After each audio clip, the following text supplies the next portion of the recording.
This script is that over time I solved several problems of installation and configuration very particular, with commands that I did not master and also would not remember, so it would be useful to keep the step by step somewhere.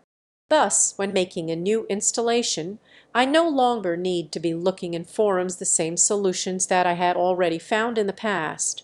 The idea is similar when we create a virtual environment with pip or conda and select the package versions to be installed through a file of type requirements.txt, but with the difference that they are Linux packages. They do not always have the same name in different distributions. In addition, they may involve more processes than a simple sudo apt install pack. A viable way to do this automation is through shell script, where terminal statements can be written into a file with the extension sh and run directly in the terminal with /shell script sh.